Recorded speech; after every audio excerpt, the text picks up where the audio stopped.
Hey there, this is Jacques from Heroes and Legends. Welcome to part 4 of our 6-part Eternal Masters full set review. So if you've been watching the channel over the last few days, you know we've looked at all of the white cards, we've looked at the blue, we've looked at the black. Today we're looking at all the red cards as well as the Gruul and Boros cards that are in the set.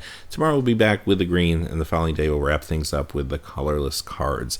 So having said that, if you've been watching the series, you know that this is not a normal set review. I mean, these are cards, they're all reprints, first off. Secondly, these are some of the most powerful cards ever printed in Magic. So we kind of know what they do in Constructed, and we also kind of know that they're all good. There's really no cards that are not playable in Limited here. So what we're going to focus on is the Limited game, and we're going to talk a lot about the archetypes and where particular cards will fall. What archetypes do they best shine in other words. So today we're going to be talking about red, obviously, and we'll focus on the red archetypes. And just to give you a quick breakdown, the archetypes we'll be looking at in red are going to be red-green, which is going to be the Gruul Zoo deck. A lot of big creatures, some ramp from green to help you get there, and you just kind of beat down. We have a Boros Go Wide deck. This is red-white, and you're going to be playing with a lot of tokens, a lot of small creatures, and a lot of pump spells to pump their power and get in there and attack. We have a Rakdos deck, black-red, that's going to focus on sacrifice and getting value out of sacrifice, almost like an aristocrat-style deck. And then finally, we're going to have an Izzet deck, red-blue, which is probably the closest thing to a control deck, but it's really a spell matters deck. You have a lot of direct damage, you're going to have counter magic, and you're going to have some small creatures to get damage across. So as you can see, this is a very elegant designed set. It feels a lot like a cube. No matter what color combination you go into, you actually have a viable draft archetype there, which is pretty awesome. And a lot of these cards are going to fit into multiple archetypes. Very cool design. Let's jump in and we're going to look at some of these cards and where they best fit. We're going to start off with Barracks, and this is kind of like the expensive Squadron Hawk, I guess, but it can be a very powerful card. Now, when you're playing this for 5 mana, you get a 3/3 haste, you get to search for another copy, and it's also pumpable. Playing this on turn 5, turn 6, turn 7, it starts to feel a little underwhelming just simply because it doesn't have evasion, which is more important in the late game. However, if you play this in the Gruul deck with green, you get a little bit of ramp. If you can get this thing out a little bit early, it's going to pack a bigger punch. So yeah, this really wants to be in the Gruul deck. Not to say you couldn't throw one of these in the Boros deck in the high end of your curve, but really this is a card focused on that Zoo deck. Next we have Battle Squadron, and this is a card similar to the previous cards. You could put this in the Zoo deck and it would probably be just fine. You could also probably put this in the Rakdos Aristocrat style deck and it would be fine with a lot of small creatures you have, although a little awkward because it will lose power and toughness when you sacrifice creatures. But where this card really wants to be is the Boros deck. You're going to be playing with a lot of tokens, a lot of small creatures, you're going wide, this thing just gets bigger and bigger. Real nice 5-drop for that deck.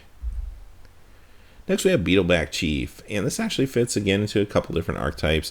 The most obvious being Boros. You want to go wide, you want the tokens, so this really makes sense there. But it's also very good for you in the Rakdos deck where you're going to be sacrificing creatures. These tokens are great fodder for some of the effects you can get in black in that deck. Borderland Marauder, and again, this is another good Boros card. It's small, it wants to attack, it's aggressive, even attacking itself just pumps it, but if you have another spell to pump on top of it, this can get kind of crazy kind of quick. This is also fine in the Zoo deck. 2-drops are important, so 2-drops are going to fit into probably at some degree any archetype, even though this is probably kind of there for the Boros deck. It's going to be fine for you probably in any of the decks, but the Zoo deck would be the second best. Next we have Burning Vengeance. As you can imagine, this is really for the Izzet deck. Red has some flashback, but blue has flashback as well. Retrace is another thing. There's cards like Una's Grace in blue where this will definitely get value out of those retrace spells. So this is going to work very well in that deck. Now, if you happen to have a bunch of flashback cards and you think you can get some value out of this in other decks, go for it. But this is really for the Izzet build. Carbonize, direct damage, but this is really going to be good for you in any of the builds. It's a cheap way to do damage, get rid of a creature and have it exiled, which could be important against reanimation potentially, and most importantly, this has a Jaya Ballard quote on it, which is awesome. So having said that though, I mean, obviously this is going to shine maybe a little more in in the Izzet deck because you're trying to be more controlling, but yeah, it's going to be fine in any of the archetypes. Chain Lightning, kind of same story here. It's going to shine more in Izzet. However, this is a very powerful direct damage spell. You'll be happy to play this in any of the archetypes. Keep in mind, if your opponent's playing red, it might be coming back at you, but if you have more red, you can send it back again, which is pretty cool. Crater Hellion. This card is actually interesting because it kind of fits into a couple different places. It could be fine in, say, the Zoo deck, for example. If you do have a lot of high toughness creatures, playing this might not hurt you as much as it hurts your opponent, especially if your opponent's on a deck like, say, Boros or something. This kind of really wrecks the Boros deck and works as a board sweep in that situation. This is also extremely good in the Rakdos deck, though. If you have maybe a couple Blood Artists out on the battlefield and you play this and you wipe out a whole bunch of creatures, drain a bunch of life, and then you're got a 6/6 on the battlefield, that can actually be pretty amazing. This could be okay too as a top end of the Izzet deck because you're not playing a whole bunch of creatures necessarily. You'll probably have a few small creatures, but at some point in the game you might feel that there's value in just putting this out, sweeping your opponent's board as well as your board to get a 6/6. Desperate Ravings. Well, here's a flashback card that has flashback for blue, so obviously, yes, this kind of wants to be in the Izzet deck more than anything. Izzet, you want to get through your cards as fast as you can. You want to find value, find what you're looking for to control the game. Having said that, though, this is not necessarily a bad card for other decks as well. You can probably fit this in as at least maybe a one of in any of the archetypes and be pretty happy with it. Dragon Egg. This is going to work best in Rakdos because it is a card that you're going to get additional value when it dies, and that's what the Rakdos deck is all about. So it's going to be fine there. This could still be okay in other decks as well, maybe Zoo, for example, or even the Izzet deck if Izzet doesn't want your opponents to be attacking in, especially in the early game. This is a good deterrent for that. Dualcaster Mage. Obviously, again, instants and sorceries, this is sort of directed towards Izzet. However, if you have instants and sorceries, and if you're in red, you might have some Chain Lightnings or something, you could get value from this in any of the archetypes. Faithless Looting. So another card that sort of wants to be in the Izzet deck, but at the same time, its card selection and running one of these, for example, in other archetypes isn't going to be bad for you either. Bourbon Cathar. So this again wants to be in the Boros deck. It's got haste, it attacks in, it also disrupts the ability of your opponent to block. Perfect card for what Boros is trying to do. You could also get this in the Zoo deck and it would still do some good work for you there. Firebolt. Again, direct damage. Probably directed at Izzet. It's got flashback, but at the same time, this is still good enough to include in any of the archetypes. You just want to be careful not to dilute some of your more aggressive creature style like Zoo decks with too much direct damage or something like that, but you definitely want to play enough of it so that you can get your creatures through. Flame Jab, another card that is great for Izzet. It's got Retrace, works very well with Burning Vengeance, for example. Again, another one that you wouldn't mind necessarily putting in the other archetypes, but it will definitely shine in Izzet. Gamble. Gamble's a crazy card. It's very good. This is probably here more for constructed than anything. However, it's still very powerful. I mean, it is a cheap tutor for red, and you can probably fit this into any of your decks. You just want to be a little bit weary that whatever you tutor for, I mean, it could end up in the graveyard. This probably has its most value in Rakdos because black does have some reanimation spells, so you could find yourself in a situation if you gamble and lose, you might still be able to find value through reanimation, so it probably shines the most there, but definitely playable again in all the archetypes. Get to Slinger. Now this is a card where you have an enters the battlefield effect. This is going to do very well for you in Boros because white also has a lot of flicker abilities. So in addition to getting a small creature that can go in and fight, which Boros wants, you may also be able to flicker this a little bit, set the echo back, for example, and do additional damage. So it's really good in that deck. Honden of Infinite Rage. Now, we've talked about the Hondens in the last 3 installments as well. There's one in each color. They're at the uncommon level, and it would be very possible to go 5-color good stuff and try to draft a bunch of these Hondens and probably have a pretty good deck on your hands. But looking at this Honden individually, This is probably my second favorite one, at least from what we've seen so far. The blue one being my favorite, but this isn't horrible. Like, I wouldn't mind playing this on its own, even if I'm just pinging my opponent every turn. It can be good. It deals with 1 toughness creatures, and if I have a second Honden, it actually gets a lot better. So if I'm playing maybe Izzet, for example, and every turn I can draw 2 cards and do 2 damage, that starts to get kind of awesome. So watch out for this one. It's not always going to be an auto include or anything like that, but if you have another Honden that's good, or if you just want to deal with some small creatures, maybe you're up against like the Boros deck or something, this could be actually pretty decent. Keldon Champion. So this is another card that's going to be best in the Boros deck because of some of the flicker effects and the fact that it just gets down and just fights. It's got haste. That's fantastic. Also good in the Zoo deck, though. It's a sizable creature. You might be able to ramp into it, get it out quicker. Kelvin Marauders. This is another one that's going to do damage as it enters the battlefield, so it's going to be good in Boros. And also with Vanishing, it's a cheap, efficient creature, but you might even be able to reset the Vanishing at times with a flicker effect. Kurt Ape, definitely for the Gruul Zoo deck, right? And wants a forest to get bigger. If you've never played with Kurt Ape, it's actually very powerful. You can attack in a lot of times with a 2/3 on turn 2 and really wear your opponent down in the early game and then ramp into some big threats that they can't deal with in the mid to late game. So very good card. Not unplayable in other archetypes, especially if you're going 3 colors, but this really is going to shine in the Zoo deck. OGG Fanatic. This card actually used to be much better in the old days when you can stack damage. This time around, though, it really wants to be in the Rakdos deck. You get value for sacrificing it. Sacrifice it, you get to ping something, and then hopefully you have other cards that are going to give you value for losing creatures like Blood Artist. Gwar Marshall. It's another card that's going to help you go wide. Definitely going to be better in the Boros deck, but not bad in the Rakdos deck either because it's going to give you tokens that are expendable for some of those sacrifice effects. Orcish Oriflamme. This is actually a good card. If you've never played with it, I mean, it was one of the original cards from Alpha Beta Unlimited.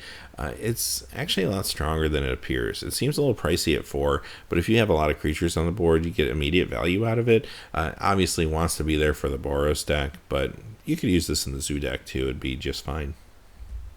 Price of Progress. Now this is more of a sideboard card and really is in the set probably to get more copies for constructed, especially foils. But doesn't mean that you can't punish somebody who's trying to go deep with a 4 or 5 color deck. There's a lot of common dual lands that we'll look at that if your opponent's playing a bunch of those, yeah, bring in Price of Progress. You'll be very happy. Pyroblast. This is going to be another sideboard card. If your opponent's playing blue, bring this in. This is incredibly powerful against blue and can be backbreaking. Pyrokinesis. Now, this is another card that's going to work maybe best in the Izzet deck, but at the same time, this is also very good in probably any of the archetypes. It's very strong direct damage. Reckless Charge, another card that kind of fits well into multiple places. It's got flashback, which is it's trying to do. It also is going to work great in any creature-intensive deck, so you're looking at your Boros builds and your Zoo builds as well. Roxas Bladewing. So Roxas is fantastic. I mean, 6/5 flyer with haste. What more can you ask for there? Now, the only downside is this costs 3 red and 3 colorless, so you want to make sure you're going to be able to cast it. So if you're in 4 or 5 colors and you're not real sure on your red, then you're probably going to skip this. But if you're playing the Zoo deck, for example, this is going to shine. You might be able to ramp a little bit for that colorless mana, get this thing down a little early. It'll be amazing. You can probably get away with playing this in some of the other archetypes too, as long as you're confident that you're going to be able to cast it. Seismic Stop, another card that's really good for Boros because it's going to mess up your opponent's ability to block, but this is also probably equally, at least almost equally, as good in the Zoo decks. Siege Gang Commander. So very similar to a couple of the other cards we've talked about. Fantastic for Boros. It's going to help you go wide. Also fantastic for Rakdos because it's going to give you more targets to sacrifice. Next we have Sneak Attack. Now this is a mythic, so Do keep in mind you're not going to see this too often in Limited, but when you do get a chance to play with it, this could be extremely powerful. So, a few different applications. The Rakdos deck might be the best simply because black also has reanimation magic, so you can just plunk down this big, like, huge reanimation target, sneak attack in with it, sacrifice it, and then later reanimate it for value. That would be amazing, right? This is also going to be very good in the zoo deck because, again, you'll have large creatures that you can sneak attack into play. And let's face it, I mean, this thing, it only costs 1 to actually activate, 4 to cast, so you could put this probably in any deck and find value. This is almost a build-around card, but at the same time, again, you're not going to get multiple copies. You're going to be lucky to get 1, so this isn't a card you really want to necessarily plan to build around when you're drafting or anything like that. Sting Scour. This can actually be a very strong card, especially in the Boros deck where you want to disrupt your opponent's ability to block. It can also be good in the zoo deck for you too, though. Sulfuric of Vortex. So ultimately you're kind of thinking to yourself, oh, probably want to play this in Izzet, right? Because Izzet's the more controlling deck. You got a lot of burn behind you. You get ahead of your opponent, and that's definitely one strong application for it. Tooth and Claw. This kind of wants to be in the Rakdos deck. Again, it's just a way to get more value from sacrificing. It is an enchantment that costs 4, however, you're able to use the ability right away as long as you have 2 creatures. So this can give you some strong value. I always like sack outlets in general, though, so I wouldn't be necessarily against playing this in other decks, especially maybe like the Boros deck where you have some expendable 1/1 token creatures that you could turn into 3/1s. You can get some value there for sure, too. Undying Rage. It has a couple applications. This probably shines the most in the Boros deck, but I think it's still fine in the zoo deck. But you can put this on an opponent's creature to be able to use it to kind of quasi-pacify them when it comes to defense. At the same time, you can put it on one of your creatures with invasion to get more offense. So it's versatile, definitely good in any creature-intensive deck. Wildfire Emissary. This card is okay. I mean, it's a little pricey for what it does. It's not super aggressive. It's a more defensive card. It's going to shine probably most in the zoo deck because, again, you have a little bit of ramp, so pumping its power is going to be more likely, and you're going to be able to do that more often. However, if you're up against white, it might be a good sideboard card because it does have protection from white, and I think it's the only card in the set that is pro-white. World Gorger Dragon. So a couple things about this. First off, it's a mythic. You're not going to see it a whole lot. Secondly, it does combo very well in Rakdos if you have Animate Dead. So if you have Animate Dead in any of these red creatures that do damage when they come into play, it's basically a game-ending combo right there. So keep that in mind, obviously, if you happen to come across World Gorger Dragon. But if you're trying to play fair with this card, it's still very powerful. Again, it costs 3 red and 3 colorless, so make sure you can cast it. If you're going deep, 4 or 5 colors, really assess your mana. If you can cast it, though, I mean, it's still a 7/7 Flying Trampler, and it could be very good, perhaps, as a very high-end card in the Boros deck, considering you're going to have some of those enters the battlefield effects, and this can trigger those if something happens to the creature. So you're kind of not putting all your eggs in one basket. You put this down, hopefully attack in at least for 7. Maybe your opponent can deal with it, but then the enters the battlefield effects really put them behind for the rest of the game. It's great in the zoo deck. Again, you might be able to ramp, get this out a little bit quicker. It's a huge trample flyer, so it's got some versatility, but again, you're not going to see it all that often. Young Pyromancer really wants to be in the Izzet deck, obviously, because that's going to be the deck that casts the most spells. But if you have a lot of instants and sorceries, or enough instants and sorceries and other archetypes, then you might get some value there too. Alright, let's move on to the Gruul cards. We have Bloodbraid Alpha, and this is a fine Gruul card. I mean, it's a fine zoo card. It's going to help you get a little bit of card advantage with Cascade, and at the same time, if you splash green, it's also a pretty decent Boros card. Where this card might really shine, though, is actually Simic, if you're splashing red, because Simic does have a Cascade theme. You might be able to Cascade into a couple things, get some real value off this card. Also, the fact that it has haste, I mean, this is just a good creature just in general. Giant Solifuge works best in the zoo deck. Again, this is another card that is better if you can ramp towards it. It has trample and haste. It's pretty strong. It's at the very least going to be taking out a creature. This isn't always going to make your cut. I mean, there's just a lot of really good cards in this set, and this one is fine, especially if you're in a very creature intensive deck. Having said that, keep in mind it has Shroud, which is not hexproof, so don't let that fool you. You can't enchant your creature either, or target your creature either, so that can get awkward, so just be mindful of that. Now we'll move on to Boros with Flamekin Zealot. Pretty intensive here because you're looking at 2 red and a white and a colorless, so this kind of really wants to be in the Boros deck really bad, obviously. But having said that, there might be other opportunities to use this if you're splashing white in the Rakdos deck, for example. You have a lot of small creatures that you were planning on sacrificing. You might be able to get some damage across with them. And finally, our last card of the day is Goblin Trenches, and again, this card is actually extremely good in the Boros deck. It's going to allow you to turn your lands into creatures and just continue to go wide. Not to say that you might not find value in this in other decks if you can splash for it, just simply because this is a very powerful card in Limited. If you ever played this in cubes, you know that this can start to take over a game pretty quick, especially in the mid to late game or if you have a board stall. So this is extremely good, especially if you have a pump effect that can pump your team. This really wants to be in Boros, but don't forget about it in other decks where you might find some value splashing. Alright, well, those are all of the red cards, so we're going to be back tomorrow with green and the rest of the multicolor, and then we'll wrap up the following day with the colorless, and we'll be through the whole set. So until then, hey, thanks for watching. Please remember to like and subscribe, and have a great day. Hey, thanks as always for watching. This video, like all my videos, was made possible by the generous support of viewers like you on Patreon. Even a donation of $1 helps me to keep growing this community and creating better quality videos for all of you. Check out our Patreon page for exclusive giveaways and future goals for the channel. If you haven't had a chance yet to subscribe, hit that subscribe button so you don't miss any of the MTG news, spoilers, set reviews, product openings, or finance videos on Heroes and Legends. Talk to you again soon, and have a good day.